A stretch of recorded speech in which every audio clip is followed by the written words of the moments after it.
Hey guys. What up? Hey, Billy? Billy. Hello. You know how Pete always tries to mute me. This is He put me in charge. I got asked about 20 minutes ago, like, how the hell are you keeping all of this under your hat? And I keep thinking to myself, it's probably by virtue of not being able to remember it all at the minute, which is, I guess, a good situation to be in. No mute Wednesday. Well, there's so much stuff out now that I don't think there's any reason to mute, is there? Oh, sweet. You can talk about the generative art project. The gorillas. No. Well, we can soon, very soon. Some of you already know about that anyways because you've messaged me, but let's just keep that under your hat. All right, free-for-all. What is it? What do you want to know? Calm down. No free-for-all. Shit. Hey, I thought I had at least 5 minutes because Pete and I were on a call and I jumped off and came over here. So, where are we up to? Play to eat was the one that we talked about tonight. Just really quickly, I'll cover that one. Why? Myanmar, obviously in a war situation, and we've said companies have been getting into big trouble there because if they do a giveaway of money or something like that, and a person uses the money to fund the one of the sides or the regime or whatever, it's a big issue. So what we've done is turn around and said, what can we do that's safe? What do both sides need? These people lost their jobs, the curfew, lockdown, and they've also obviously been pretty harsh on crypto at the moment because of same sort of reasons, but they're even tougher now than ever. So we've turned around and said, look, while everybody else is stopped and frozen and can't move forward, let's do something a little bit both good corporate social responsibility and a good footprint.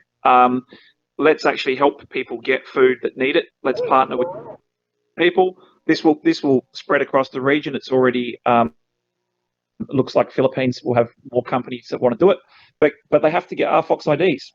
So they'll get an RFOX ID. They'll be able to play, win food prizes, get that delivered to their doors, and then while they'll also be able to see that they can play to earn.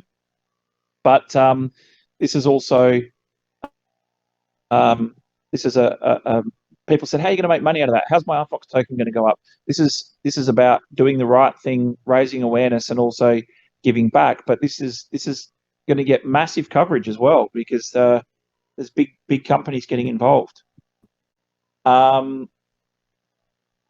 Yeah, Crypto J, it's not. We're doing lots of stuff we don't talk about as well, and that's also going to yield stuff behind the scenes as well already. But the fact is that that is a little like we do it for the right reasons, and it's a bit discouraging sometimes when you see the peanut gallery sort of say, "How do you make money out of that for us?" But it's like you say, it's good attention for it. It's the right thing. You should just do this because it's the right thing. We're working out a system now where we can actually put a dedicated percentage of our profits back to helping people. We don't have to go out and stand on a soapbox and say what we're doing behind the scenes as far as that sort of stuff's concerned. That's more a matter of some of it, like this type of a thing, we can get in there and we can help, and it's good. It does good, and it's also great for exposure. But the stuff that we don't also have to talk about to prove that we're good or whatever, we just have to have a good moral compass and be doing the right thing. What happened with Miss Thai? So, Phantom, what happened with Miss Thai is look, we'll be very honest. We had the opportunity to do Miss Universe globally. We wanted Miss Universe Philippines because it's the only one with inclining numbers. The rest of them are sort of dwindling. Someone's come along, got Miss Thailand and said, hey, we're the first in the world to ever think about doing NFTs for beauty queens. And I've sent them a message and said, mate, you're second.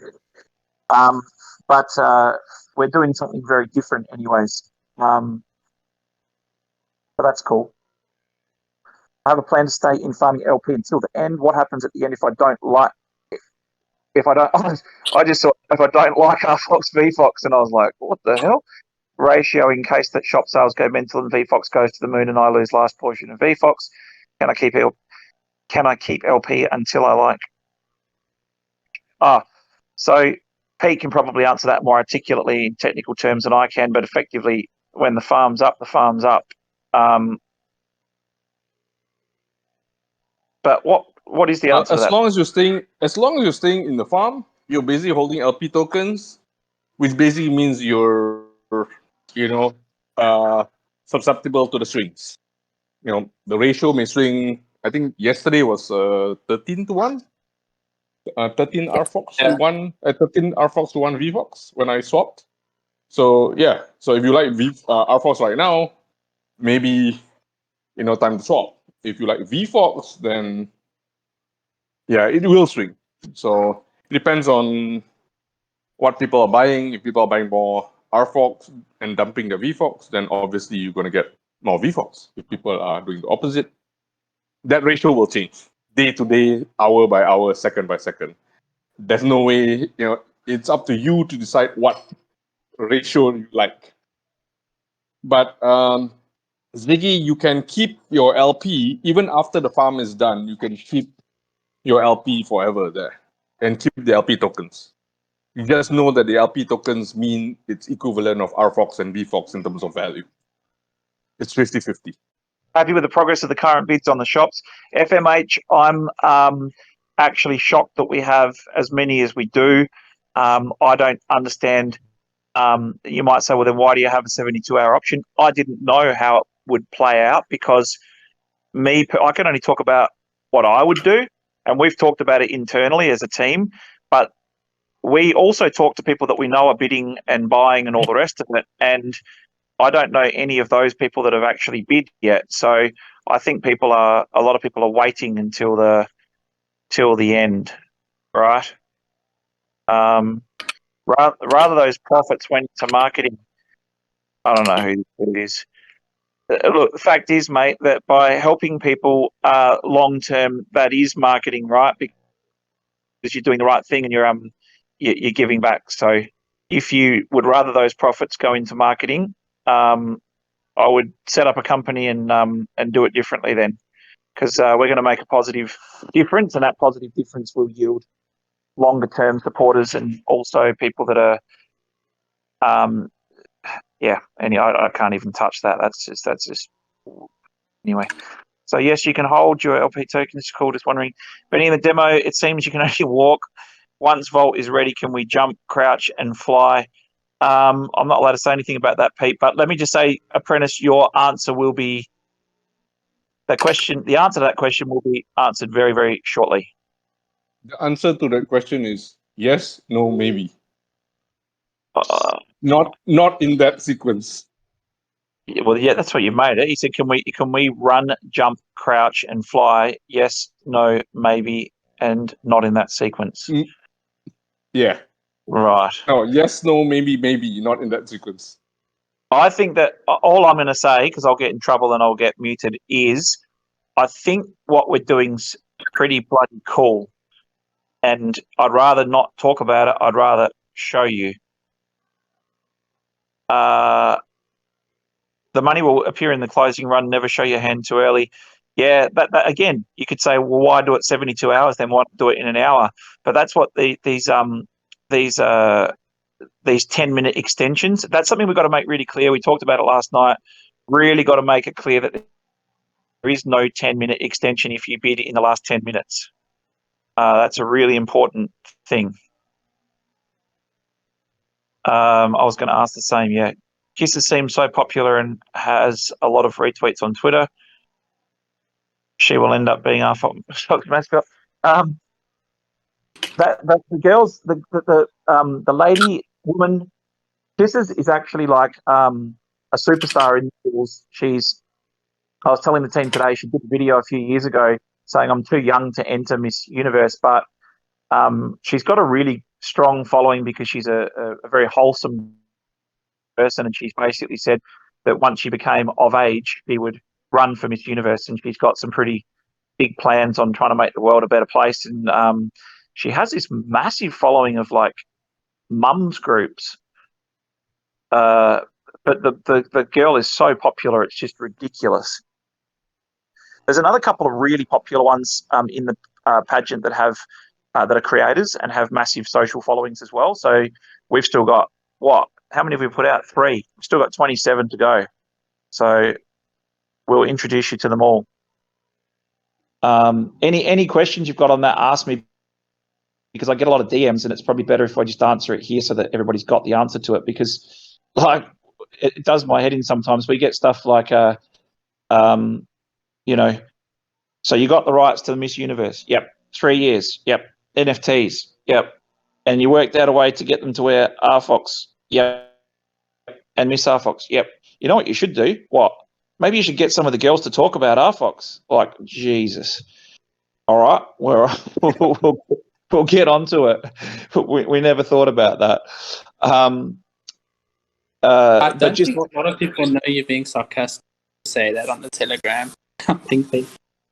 Yeah, it's mind numbing. It's sometimes you just think to yourself, but for people scratching their heads and saying, you know, how can all these complex things happen, and how can you put that together, but can you miss the simple things like getting a girl to talk about you or whatever?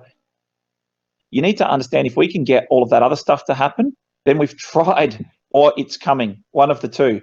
The thing is, people don't have an appreciation of stuff behind the scenes, but these contestants have handlers, managers, and Miss Universe has contracts with global organizations, and Miss Universe Philippines has contracts with local or other global organizations, and sometimes there are 2 contracts in place for the same thing.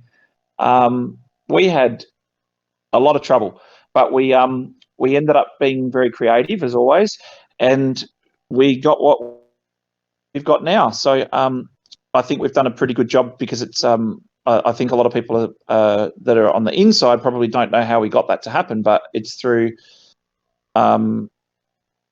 persistence. To be able to have a Miss RFOX competition while there's a Miss Universe competition on, endorsed by Miss Universe and allowed to happen, is mind-numbing.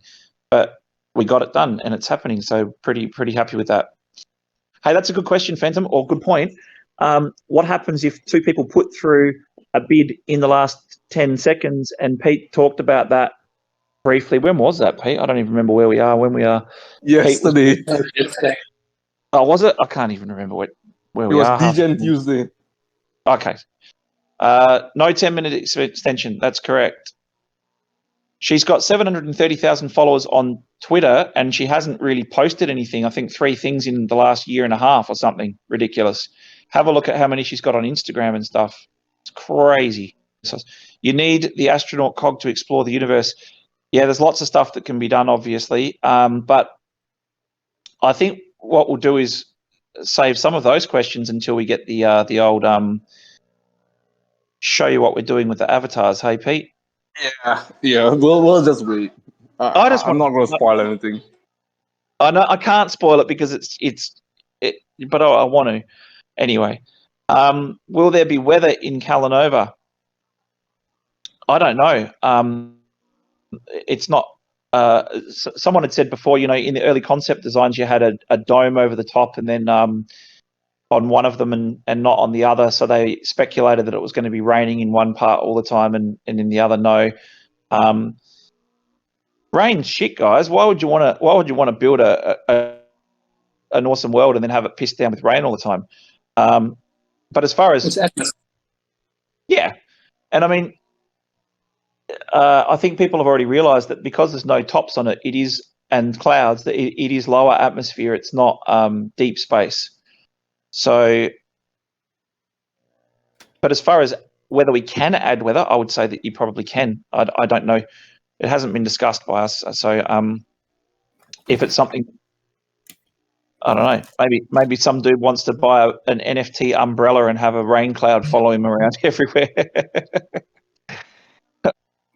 Yeah, hello. Will owners of Okalanova shops be publicly known before November's land sale? Well, George, the answer to that question would be, for example, if you bought the shop, it would be a matter of whether or not you have disclosed that. We won't know who bought the shops in some instances until the shop is open, and there may be instances where the person who bought the shop is never known to us because they work with a quartermaster to rent their store out to somebody else, and we might not ever know who they are. That is a possibility. We've talked about all of that type of stuff. Like, we've actually said to lawyers and stuff like, what happens if the person that buys the NFT dies? Or what happens if this happens? And we've tried to come up with every single obscure possibility and example known to man. And you can't cater for every single peculiarity. So what we've tried to do in terms and conditions, as you can see, is just try and be as generic as we possibly can and cover as much as we possibly can. But we've said this openly. Quartermasters will get involved.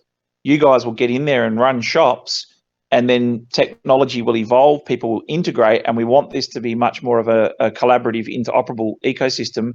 I actually got asked this on another interview. I don't remember which one it was. Some of you watched yesterday. I did too, yesterday's conference, but someone asked me about, and it's weird because Facebook talked about it, so we'll go on about this over the next day or two. Facebook's biggest issue, they've now said that they're going to become a metaverse company, and they're actually going to be known as a metaverse company, is that they've got a closed system, right? It's Facebook or the highway. That's a big, massive problem. Unless you're interoperable, you're in trouble, right? You've got to be interoperable. So we want to make it so that we can work with other people, have other people integrate. Doesn't work otherwise. That's why we've always said we want to be more like Roblox and less like Apple. You can't have a dictatorship when it comes to that type of metaverse, and it defies the actual true meaning of a metaverse as well. Maybe the horizon will be other planets and visuals that would be way cooler than weather.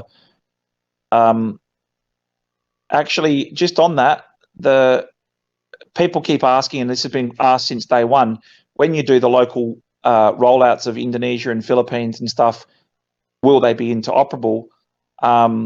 So now we're starting to get people thinking about, if they're from the Philippines and they want to go into the global space, they're already talking about, will the Philippines be bigger? How will the Philippines be different? So I think some people are already, this is a very bullish sign, because I mean, they're already thinking about what happens next. How can I extend this? How can I grow this? Progress on partnership with Lazada still working together. We're affiliated. We're affiliates of Lazada in Vietnam, and we haven't started the e-commerce cashback or streaming here. But nothing's changed. What has changed is the relationships we were setting up in places like Myanmar, because now that's kind of that's a difficult landscape, right? And COVID's obviously made stuff like, you know, e-travel is one of the fastest growing sectors. You can't really go anywhere, can you? Can't even e-travel down the end of the street at the minute. But e-travel means travel to the vault. They're actually meaning the obviously the booking systems and stuff that allow you to be able to purchase tickets and coordinate travel. Hey Benny, any thoughts on the Apple Store ruling? It will allow links to your own payment rails. Yeah, it's pretty cool, isn't it? Actually, it's weird that you bring that up, because Pete, how old's that news? 2 weeks ago. I mean, it's been around for quite a while. I think it was finalized 2 weeks ago. Yeah, but you're the second person that's brought that up today. So I think it's just doing the rounds now. It's just getting around. But yeah, it's bloody cool. And I think that with stuff like Fortnite having the spat with the Play Store and all the rest of it, people are starting to realize, like, I don't want to be Captain Obvious here, and I think a lot of people might argue with me because I don't want to see what's happening as well. But we're seeing a complete defiance and a pull away from these monopolistic type of environments, which I think is really cool. But for that to happen and for other alternatives to be successful, you need economies of scale, right? You'll need tons of users if you're going low cost margins, and you might be saying, what the hell is this guy talking about? They were charging 30%. They were trying to say that you get charged 15% up to the first million if you qualify for the developers funds and all the rest of it. But if you look at BPO industries like business processing, outsourcing, and contact centers and all the rest of it, it becomes a race to the bottom. Who can provide the lowest possible profit margin or the lowest possible fees? And then you need squillions of users to actually be profitable at all. So there needs to be some balance for sure. What does happen if the person dies? So Phantom, what we've basically said is that the NFT belongs to the person. It's like crypto, right? It's like not your keys, not your wallet. The NFT would belong to the person. But there's two components to it. The NFT is the shop, and then you've got the license. So when you're renting your shop out, that's what you're actually renting, right? The license to be able to operate the shop. But we've pretty much come to the conclusion, unless some massive legal thing changed, that if you own the NFT, it's going to sit in that wallet forever. But the license to operate can be something that's transferred. And the extreme edge case example we gave, which I mentioned last night for those who didn't hear it, was what would happen if someone, and an example I gave last night is what would happen if someone started up a swastika store or something, and it's highly controversial, it's banned, and they've said you can't do it, and this person goes and gets prosecuted, and you've said it's their store and it stays in their wallet, and yes, you might have, for example, rented the license to somebody else, but if you say, look, those funds for the renting goes back to the person, would you be deemed as funding people to purchase further swastikas? Are you awarding that behavior? So these are like really, really super edge cases, but we've tried to go down the rabbit hole and tried to solve all of that type of stuff. But there's a lot of stuff that's unknown when we're talking about this, and there's no laws that govern a lot of this stuff. So, Fandom, it's effectively at this particular moment, from the way we understand it, legally standing, and it's a great question, do you retrieve the NFT or does the next of kin inherit it, is it would act in exactly the same way as a Bitcoin sitting in your wallet. Yeah, and that leads into the great Howdini's question, what happens if they just sell illegal stuff? So what we've basically said is, if the person's selling illegal stuff, we'd basically say we can kill the visibility to that, and depending on what it's in relation to, we'd basically say, because you might say, well, I didn't know that was okay. So the quartermasters will try and work to rectify the situation, and if that resolution, if you're doing something that's knowingly really, really bad, that what we'd do is we'd look at trying to organise a renter or someone who can run that shop on your behalf. But that's something that has been brought up a number of times, and it's a big concern for brands.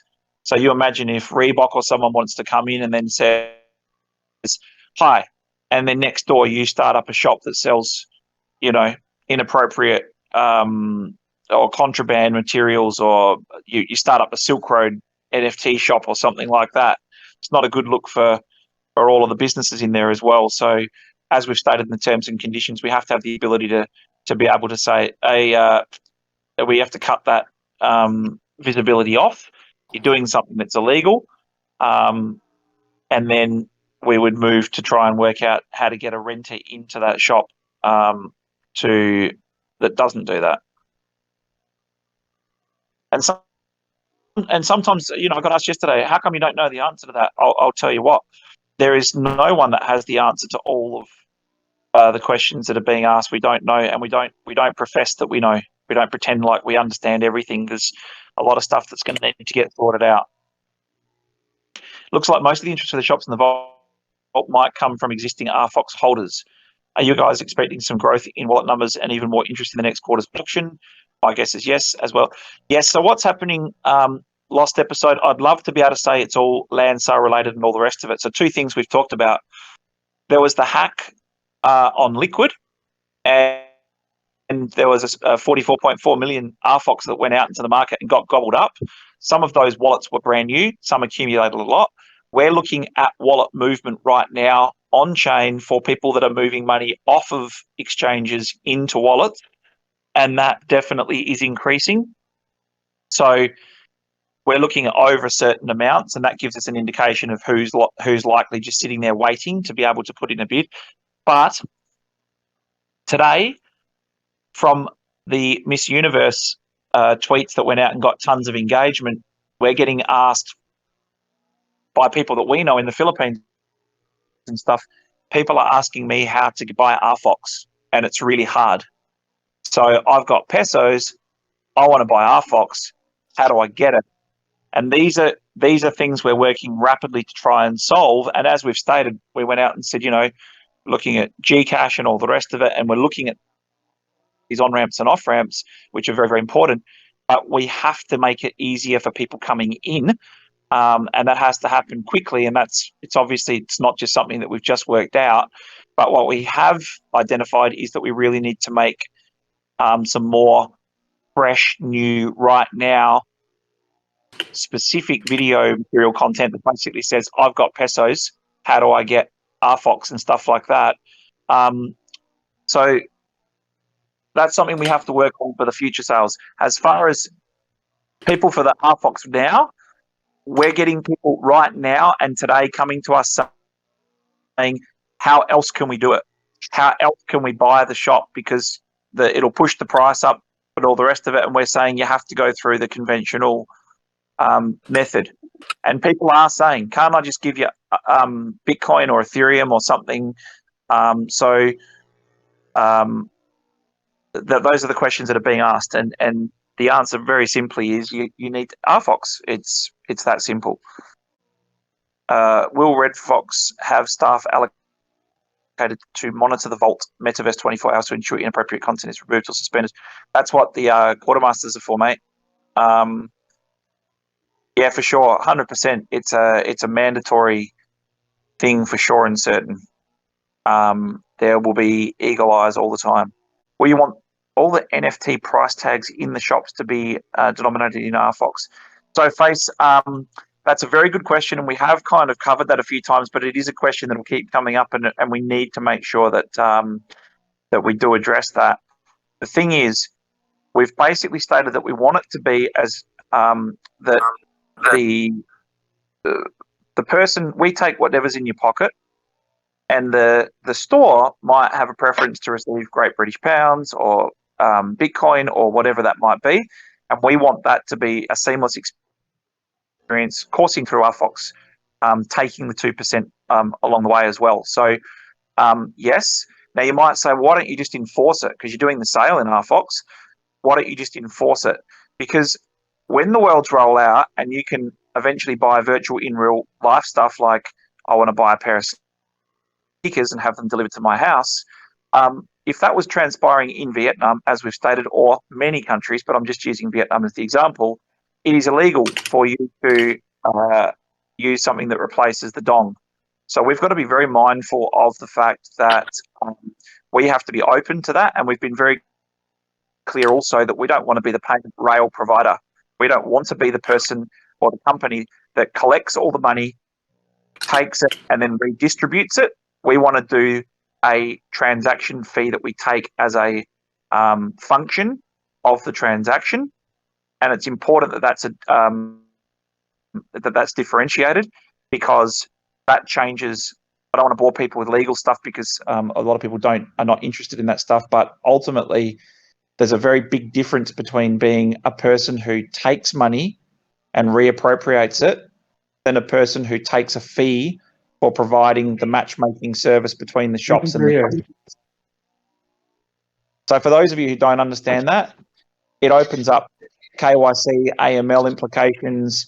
You don't know the amount of trouble that you can get in across the countries. I'd rather just go along and tap someone like FTX on the shoulder and go, hey guys, how do you want the biggest gift horse in the world? Would you like to run all of these payment methods and processes and stuff for us so that we don't have to do that and we're not involved in that? Now, that's important also from a regulatory perspective, because that means that we've been able to be classified as a platform, software platform, as opposed to a payment process provider or something like that. And why is that important? That means that we can get registered in bank accounts and set up in countries like the US, and that's very important with what we want to do. Would you say in the short term that RFOX utility so far has not led to token appreciation? Also, will RFOX put into the ecosystem come from exchanges? I guess what I'm saying is that the parties are developing novel ways to utilize RFOX without moving the price. Example, bots. So, would you say in the short term that RFOX utility so far has not led to token appreciation? I'd say that that's an absolute yes, of course. And that play to earn in the game and all of the things that we're doing with the NFT platform and all the rest of it will bring utility. And we know factually that does bring at least utility usage and people wanting to buy and use the tokens for sure and certain. Outside of market conditions, obviously. Also, will RFOX put into the ecosystem come from exchanges? I don't know where else it would come from, mate. There is no RFOX trees or magical RFOX that can be snapped from places. So I got the question with CoinSpot and stuff saying, how does that all work and stuff? Same way. Like, look at coins.ph and all these types of on-ramps and off-ramps. Coins.ph and all the rest of that intermediaries. What they do is they use liquidity from other exchanges but have their own markets. But if I buy crypto on coins.ph or one of these on-ramp, off-ramps, then those people basically charge a fee. So they make money. They sell you RFOX that they purchase and they sell it to you at an increased rate. And yes, sometimes those wallets or providers that are doing huge trade volumes, they're whales. If they're not buying up every time there's a dip so that they can sell it to you at a much more expensive rate when the price goes up, then they wouldn't be very good business people, would they? But no magical RFOX pops out of nowhere. They have to buy it. Would you be able to tell us what the marketing intention is moving forward? What's going to have to change? What is the intention of marketing going forward? The intention of marketing is to garner exposure. I don't think that's going to change. What would have to change? Traction. I think the thing that would change the most in the marketing going forward is we're transitioning from the existing audiences, which may have we don't know what the percentage of crossover is, but we're going from an audience of hodlers or traders or flippers or whatever you want to call them, token holders, to that have basically got token, and as Jeepers as mentioned above, the utility side of things can't really do anything with the tokens, right? And then we're moving towards marketing towards a whole lot of people who can earn, participate, play to earn, create to earn, and actually start to engage with the token. And they're two different psyches as well. So two different audiences. You're going from hodlers and speculators to users. And that's two totally different audiences. And I have this debate quite a lot with people because they say, no, they're not. There is a lot of crossover for sure. But think about, I'll put it this way. If you see value in Bitcoin, right? Well, this is the question I always ask people. Would you use Bitcoin to buy a cup of coffee? Only in El Salvador. Only on Lightning. Yeah, but I mean, who'd use if you think Bitcoin's got long-term appreciation value and all the rest of it, and you're an investor and a long-term holder, why the hell would you be using it to buy Bitcoin with? I mean, to buy coffee with? Yeah, Everything's a long-term. You do it if you're happy with your stack. You do it if you're happy with your stack. Yeah, I That's mean, it. I mean, you go back to those early Bitcoin, the Bitcoin novels and stuff. Remember that? What was it called? Where the guy goes. It's the most famous one. I think is it Scott that wrote it, where they go and try and meet all the people in that house, and it's all boarded up, and the people are using like crappy toothpaste, and they don't want to spend any money because they don't want to spend one Satoshi because they think it'll be worth something. And back then, I think it was only worth a few dollars. They thought they were all mental. They all looked like homeless people. But the fact is that the point remains the same. The people that are going to be transacting and using their RFOX a lot for a lot of things as a general currency, it's going to take a while for people that are hodlers to start to transition to that as well. Many people have tried to force people on platforms to use their particular token and only their token, and it's the only way you can interact with the platform. And you've seen how many of those still exist. So you have to have the combination for sure. How is visibility cut? I don't know what he's talking about. I'm worried this third window will even work. I've been waiting on my second window forever. Tell me if I'm too far behind, Pete, if I've got other stuff or if I'm covering stuff. I've already pretty far behind, very far behind. Yeah. But basically, just visibility along. of illegal shops. I was asking, how would you cut the visibility? Would you ban them, or would they just? Oh, yeah. So what we've basically stated is that we'd have like a kill switch for visibility. Exactly right. So you just basically like someone puts like, and I don't mean to be crass, and I apologize if there's any young people, but this is the example I get told all the time. What if someone just starts selling dick pic NFTs all the time, and you got kids walking around and all the rest of it? We have to be very clear on that, and we have to be able to say visibility is cut. And so we need to make sure that there is. We don't want to get to a point where it's ridiculously centralized or anything like that. But there is extreme circumstances where you have to be able to say, look, switch off and fix that, hide that, or whatever. And we've had this talk many times. People said, can I do an adult store and casinos and all the rest of it? And we've got to make sure that we're balanced and make sure that we understand that kids will be in there as well. So we have to segregate stuff. Is it possible for a shop owner to remain anon and interact with a quartermaster? I think that will happen, R2. I think for sure and certain that will happen. I have RFOX in my CoinSpot wallet. Do I need to send it to MetaMask wallet to be able to? Someone's answered that. Yes. Okay. So George74, not sure if appropriate questions. Sorry if so, but do you follow the marketing path you set up with Philip running marketing department, or is path now set up to go totally different, completely different, mate? We need to move in a direction that is gaining a lot of traction, and we've got that trajectory going now. As you can see, it'll take a while to buy it, and a lot of people would be saying it should be happening faster. But we are moving as fast as we can in the right direction. And I think over the last, look at September, 15 days in, a lot of stuff is happening, a lot of stuff dropping. And I was saying to the team the other day, if we'd have gone out and said we're partnering with Food Panda and GoArma, and that's on the MPT platform, and it's doing this and this, that would have been the biggest announcement we'd have had. And now it's just like, that's Wednesday now. So this is not just like we've just turned around and said, let's start doing partnerships. That's a good idea. We should start teaming up with people. This is the culmination of all of that hard work coming together and all of the pieces clicking in together. So now it's a lot easier for us to do, a lot easier for us to introduce new things, because the partnerships that we've set up allow us to leverage off of those fast now. What would a dev cost to design a shop? Let's say simple game arcade as an example. Crypto, Eddie, depends what you want to do. Most of we're trying to make as much of it customizable as possible. But if you wanted to put like hovercraft cars floating around over your head and all the rest of it, it's not difficult in the engine that we're using. It might be, you'd obviously have to have that skill set.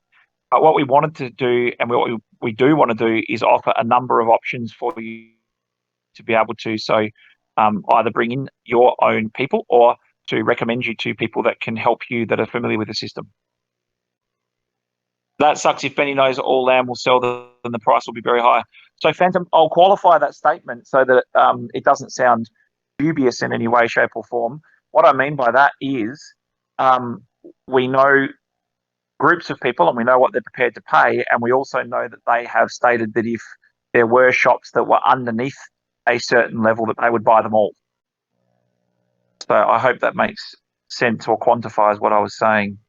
But has there been any thought given to NFT fractionalization functions? Yes, yes, yes, yes, yes. There'll be companies coming in to do that, and there'll also be the opportunity potentially for you to be able to buy or we've said this before.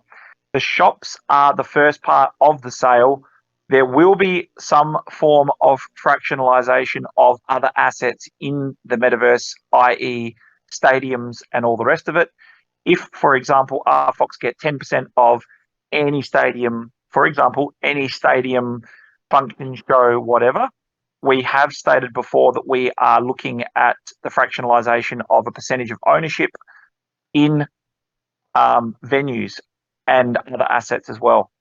For example, you know there's a racetrack because you guys have watched the gaming trailer at 0.25 and have sent me screenshots of the track, and I have already had questions on are we able to buy a percentage of ownership of the tracks and stuff like that, and I've stated yes, we will look at that for sure and certain. You're a hodler except you want to shop. See, Marco, you just made the point that I made earlier about wanting to sell or spend. And one of the questions we get asked a lot is, what portion of my RFOX should I separate into VFOX or COGS or shops, or how should I divide it? Well, I just no idea how to answer that question. Or make an underworld beneath your metaverse that has all the shady shops. Well, the racetrack's underneath. I wonder how many people are going to go watch that last couple scenes on 0.25 now, Pete. Is there a way to make it easier for new adopters, not crypto people, to be able to join in or launches either right now or before the next NFT launch? Yeah, so that's the plan, mate. We're trying to get towards one click. We want to make it really, really easy. We know it's crap. We know it's hard. You know what? We've done something pretty amazing because we've come out and said, hey, we're also going to have a farm on the ETH side, and this opens up to be able to have farms on multiple different things. RFOX 2020 equals super duper mega moons NFT for infinite. I'll tell. That's a lot of superlative. A lot of superlative adjectives. I've said it a million times before. I want an RFOX 2020, but I still think that is the most kick-ass cog of all time. I love time traveler, obviously, but I freaking love the 2020. I would love to have a 2020, and I think I'd love to have a Mega Moons as well, but that's not going to happen, is it? So you need a shop. I'm talking real, Pete. Look up Indigenous Community Collaborative. Just know nothing of SEO market. Yeah, Chauncey, I can have a little look-see for you. 200,000 views. I'm just going to click all of those little icons. That extraordinary lady is extremely popular, isn't she? She's more popular than 90% of the bloody altcoins. I've caught up. So okay, so hang on, I've caught up. So 200,000 views. She must have like bot armies working for her or something. It's extraordinary. I think that's like compared to our normal news that we put out. I think that's like 190,000 more. We got to get her into the vault and get her to have. That's what we should do. We should have a. Okay, when we do the on it. Okay. On it, okay. Benny. Okay. I will get that done. You're all right. Filming, Yeah, it's right, Marco, and it's bloody hard to explain. It's really, really. Do you know? I'll be honest.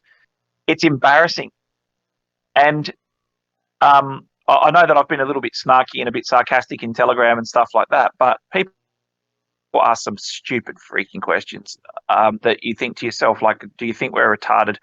But the thing is, you sit down and you think you've come up with a simplified way to be able to explain crypto to a person, and you get them on board and they understand what you're doing and they go, oh, this is cool.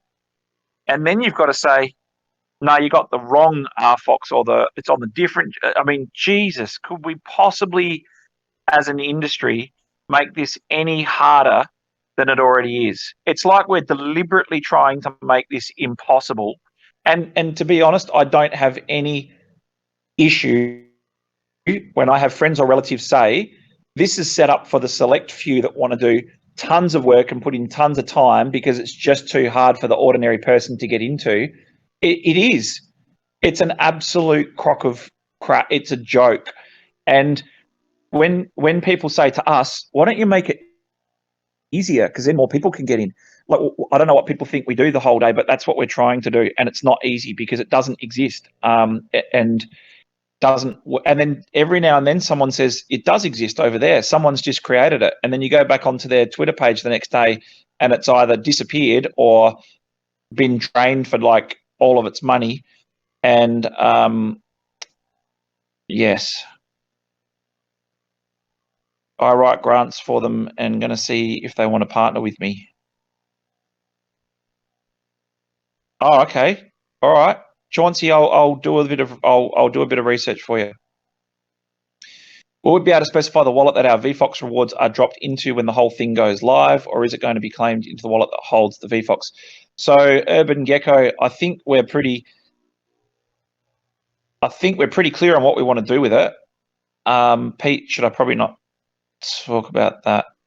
Yeah, I think maybe we can. Can? Okay, so Yes. So Urban Gecko, what will happen is, the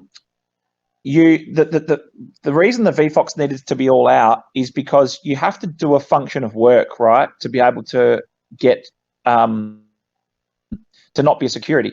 So what will happen is all of the VFOX holders will be holding VFOX at the time that we announce what the payout is going to be, and you will lock the VFOX up in a like a staking pool, and then that will be divided amongst those holders.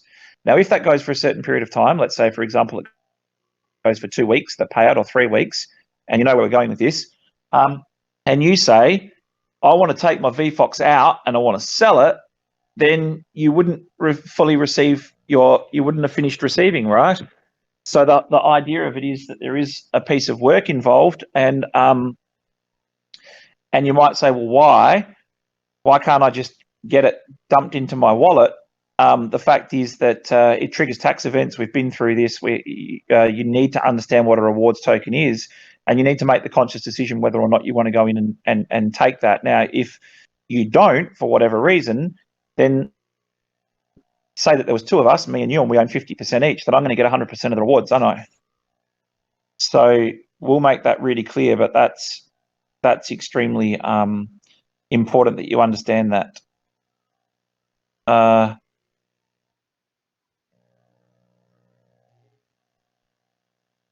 It is hard, Marco. It's an absolute joke, and you have my word on something. We will not give up until it's easier. We cop a lot of criticism for not moving as fast as some of the other people. We get told it's because your teams are not as big, or because maybe you don't have the same funding. That's all rubbish. It is not easy, and I talked about it to Pete today. There are several decisions that we could have made in the last 6 months that you don't see. You have absolutely no visibility over this. There are several decisions that we could have made in the last 6 months that we were told that would help us in our endeavors to get greater adoption. And we were told, if we do this, or if we partner with that person, or if we do this or go down that path, or whatever. And we as a team had to make some decisions, and they were unpopular. and you might say, well, how is it unpopular if they didn't know? What I mean is we might have delayed something, we might have pushed something back, we might have turned something around, but there was 6 landmines or thereabouts that if we had have made a different decision, our project would be finished right now. And people don't see that. So we'll cop that on the chin and say, right, sorry, we're 2 weeks late, we're behind or whatever. But I'm telling you, it's a lot harder than you think. It would be wonderful if we could run at the pace that we wanted to run at. But there are so many cowboys out there, and that is, we have dodged a lot of proverbial bullets, and it's been based on partial gut feel, just not enough diligence from our perspective, not enough legal clearance, and we just our guarantee to you is we'll do things the right way. We will help people along the way, and we will make sure that we solve some of these issues because we are focused on customer experience and we do want that. And also, we're a known team, unlike anonymous teams. Yes. Very different. That's another thing that people very different. Exactly. And a lot of people ask that. How come those people were able to get this farm up or this contract up in 3 days? Why does it take you guys 3 weeks? Maybe you don't have anyone working there. Maybe it's one guy on YouTube in Vietnam. Maybe it's because we want to make sure that things don't get destroyed, or that we're trying to put an element of safety in there, and that we understand that cutting corners could be cool if someone wanted to get a short-term win, but it's not going to help long-term, right? I understand the need for doing work, etc., to get the rewards for your VFOX. All I want to know is if it can be claimed, farmed, dropped over time into a defined wallet that is different to the wallet holding.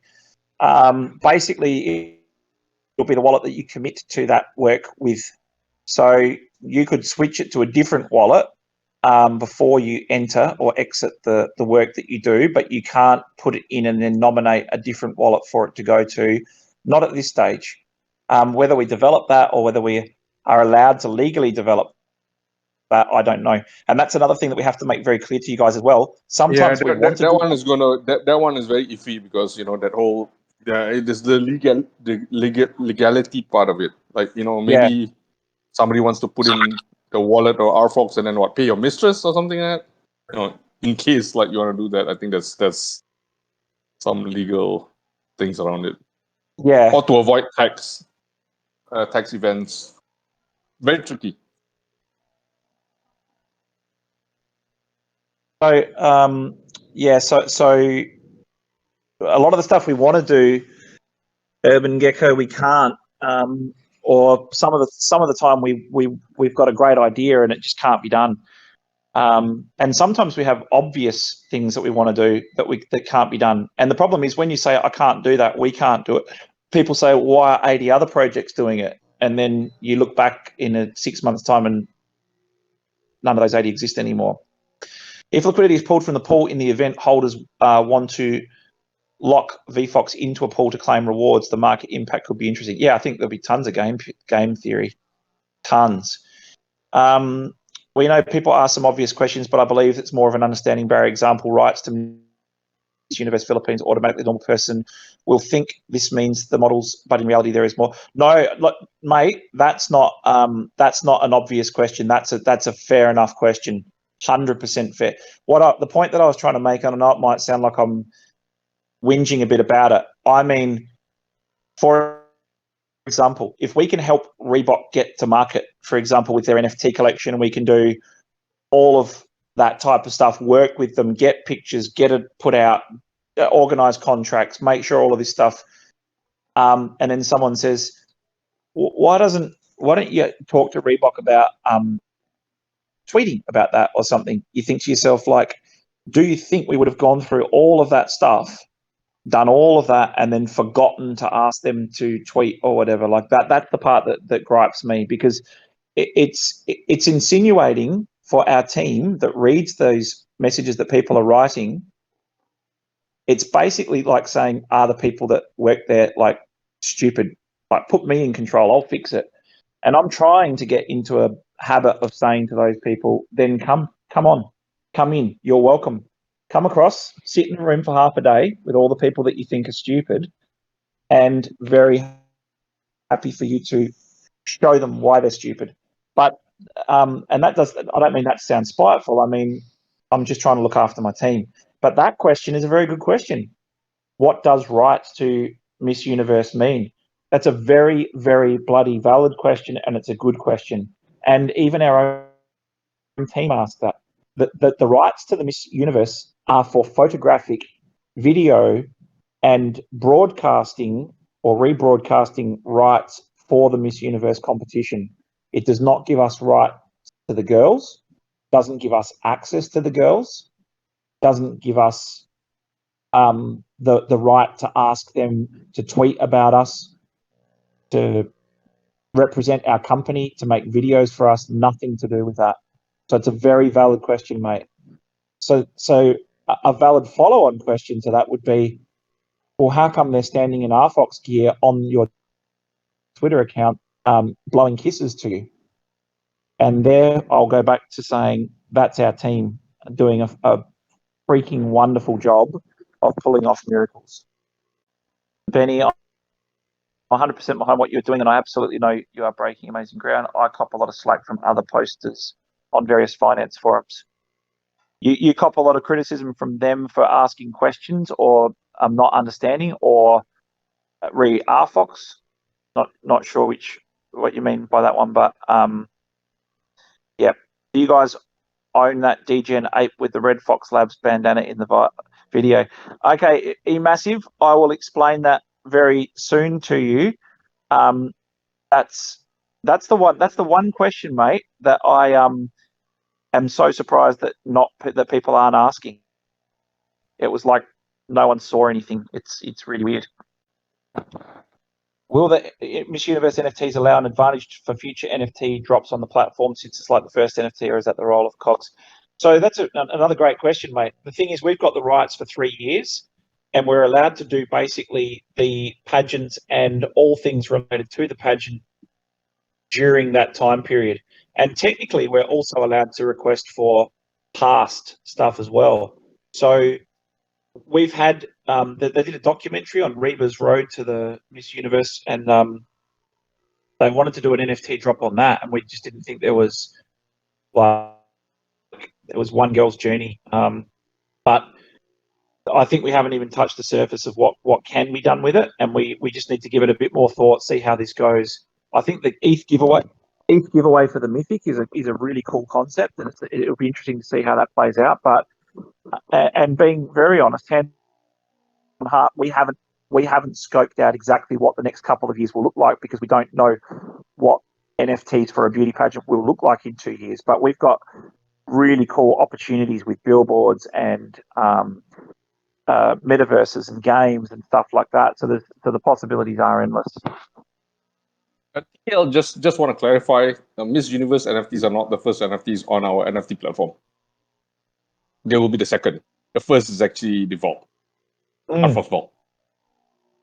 Just to clarify, technically speaking, RFOX Vault is the first NFT on the NFT platform. I think the important differentiation to make is that Miss Universe is the first it's not our product, even though it's generated by us. It's the first product that's not ours to launch. We've got a couple of really cool projects coming up, actually, and I think that you guys will, especially the DGens, will absolutely like some of the projects that are approaching us. And there's a couple of solid ones that I think are a really cool idea, but you might think that's a bit not RFOX like, but this is the white label and other people releasing it. But there's a couple of really cool projects coming out on them. When are we planning to reveal the Vault designers and team? That's an interesting question. Like I said, we wanted to do that quicker, and we're talking about individuals as well. So that's a question we have to negotiate with them. So is a Miss Universe pageant going to be held in the Vault soon, or dual broadcast in the Vault? It is possible for sure, but it's not planned at this stage. But we have talked to, I think I can say that, we talked to lots of people about potentially integrating, and we it's not under NDA or anything, so I can say, but we talked to Blackpink and some K-pop bands and all the rest of it. But the issue was that the metaverse constitutes being a game because of how we've built it and the engine that we've built it on and what goes on there. So they already have rights to, or they're signed up to games, so we couldn't double cross over. But things like that would have afforded us the opportunity to meet the stars and them sign an NFT, and that's your little souvenir. It's a signed autograph with the person and stuff in the metaverse. So yes. Okay, we've run way over time. So any last questions that you want to try and dig out? Did I get that? And again, sorry guys, sorry if I sounded a bit narky with the obvious stuff. I just want to reiterate that, you know, we answer questions, and if something bad happens, I'm here front and center and always happy to cop any criticism that comes our way and try to improve. But it's just really important that you know, our team is growing fast. We're working super hard, and we don't feel the full impact of the team yet. It's got a lot more people. Like, for example, when we've got, say, 50 core staff, we're still feeling the benefit of 30 or 35 while the new people are coming on, and the new people come on. And these guys work super hard, and the stuff we have to go through, like, I wish I could just tell you some stories of what we've had to get over during the week that could have derailed stuff, and you'd feel like vomiting. And it's like, you just want to give the guys a hug sometimes and just say, look, there's nothing you can do about this. This is beyond your control. It's COVID related, or it's legally related, or whatever. And you just sort of lift people up, because we're working super hard. And someone will say, why don't you tweet something? God, are you serious? Like, it hurts those guys. That's probably the first thing we ask. Like, can you tweet us? No, legal stuff. You can't do it. Okay, moving along. But yet, you got a lot of people out there just keep asking the same question. And it's not the same question. It's a valid question, but I don't mind that. And the valid questions I'm cool with. But it's when you say, for example, we've even had situations like, and this isn't one, I'm just giving an example, where we've actually done a deal and we're allowed to talk about or announce something or tweet something, and we've gone, yes, all right, awesome, we've got a cool thing coming up, we can, and blah, blah, blah, blah. And then they turn around and say, no, we can't do that anymore. And you go, why not? The conditions have changed, or the terms have changed, or whatever. And you think to yourself, shit, what are we going to do in that situation? How do we rescue this situation? What do we do? And then it's not a matter of someone not saying, why didn't you tweet about it? It's someone saying, you guys are so stupid. If I was in there, I'd tweet about it. Problem would be solved. You got no idea. And you think, you feel it's just very infuriating, that's for sure. Will you be participating in the staking coming up in October? And if so, will you be reopening trades? Nope. Moving on.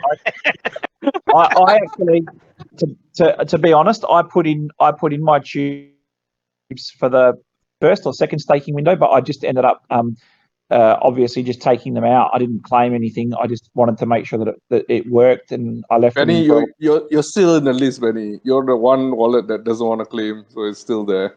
If it's still there, then take mine and we'll give it as a prize to the community, because or to someone that accidentally moved theirs and lost. Yeah, you don't know anyone like that. Don't know what you're talking about. Yeah. Donate to charity that's voted on by the community. I just wanted I wanted to just make sure it worked. But yeah, I'll probably will do some more trading for sure. But yeah, and what about you guys? I was talking to you guys last night. Was it last night? And I said, someone told me to buy those bloody crypto dads or whatever, and I said they'll 0.12 ETH or whatever, and I said don't buy that stuff. And then I said it was like 0.3 or something when I last checked. Then I've gone in today, and it's some people that have Kogu have that, and it's like it's gone up to point. That's not an indicator to buy. I was just talking in the project. I don't understand how half of those things are worth it. I don't get it. I think I have a chicken that's worth 3 ETH. I think Does it have a black hole? I think 99%. No, it does not. 99% of that shit is just fake. It's all fake bought, fake sold. It's not real. A lot of it is not real. You see, I think it was, who was it? Was it Gary V or something saying someone said yesterday, the faster the floor goes up on a project on ETH, the faster it comes down. DCL Blogger wrote that. But yes, okay, that's it. So, yeah, I don't know how to spell that either. What is that RTFK? Was that you that told us about the Phantom? It's some pretty nice looking. Is that the meta? That's the one with the meta pigeons, right? Is that still a thing? Do people still buy that? Is it still worth anything? Someone was talking about what are they called? Bored Apes the other day, saying it's 50 ETH for a floor, and then I checked the next day, it was 33. That changes a lot. 11K for shoes. Oh, get lost. The world's gone mad. All right, I'll leave you degens to your degen stuff.